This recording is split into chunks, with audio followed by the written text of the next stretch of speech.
There's a voice in your head you never escape. It follows you in silence, speaks when you doubt yourself, and echoes in every decision you make.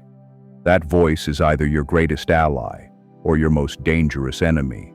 Most people don't even realize how cruel their inner dialogue is. They talk to themselves in ways they would never speak to a friend. You're not good enough. You always mess things up. You'll never change. That voice becomes a prison built by your own thoughts. The Stoics understood something that modern psychology is just beginning to confirm. Your inner voice shapes your perception of reality. If your mind constantly whispers defeat, the world begins to look like a battlefield you're already losing. But here's the twist. Your inner voice isn't fixed, it's trained. And just like a soldier sharpens his sword, a Stoic sharpens his mind. You can rewrite the script. You can turn that voice from a critic into a coach, from a saboteur into a strategist. And it all begins with awareness. The next time you catch your inner voice tearing you down, stop. Ask yourself, would I let someone else talk to me this way? If the answer is no, it's time to change the conversation. The Stoics didn't waste time arguing with their emotions. Instead, they questioned their judgments.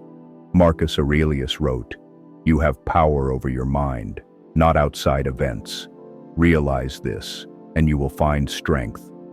He knew the battlefield wasn't in the chaos outside. It was in the dialogue inside. Your inner voice becomes disciplined when you become the one giving it orders. That means catching it in the act. When it says you failed, respond with, "You learned." When it whispers, "You're not ready," answer back, "I'm preparing."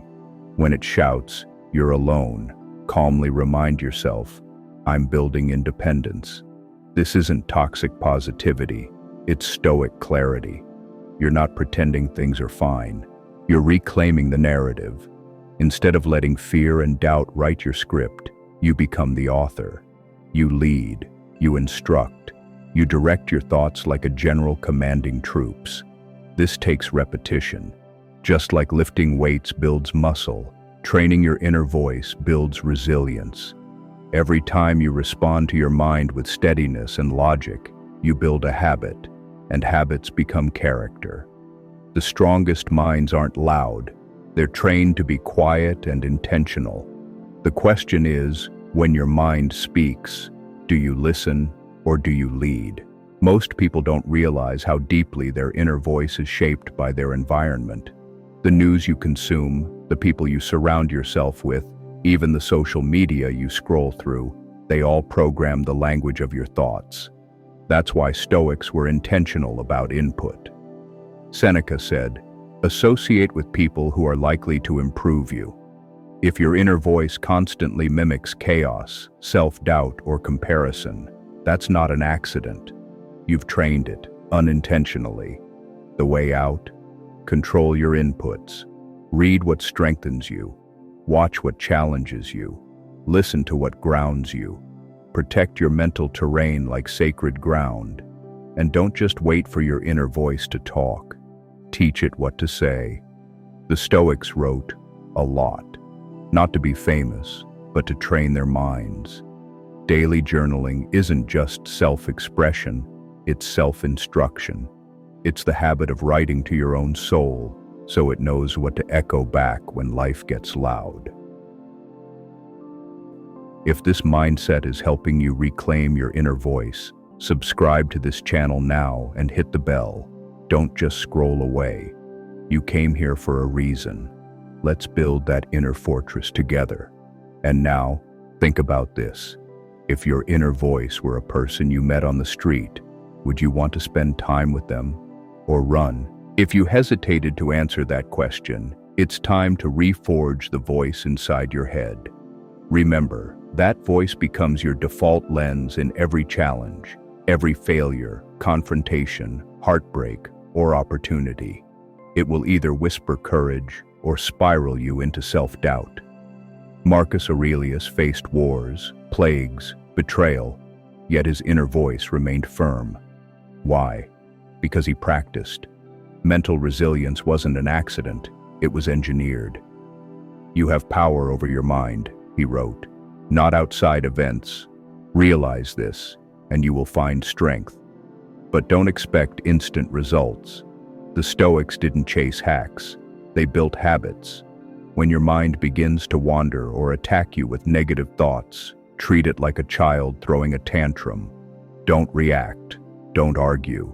Just guide it back with calm repetition. This thought is not helpful. This moment is mine. Think of your inner voice like a weapon. If left dull, it will fail you. But sharpened daily, it becomes your most reliable ally. Your strength isn't just in silence, it's in the quality of the thoughts you allow to echo through that silence. Keep going. The next shift will change how you speak to yourself forever. Here's the truth most people never grasp.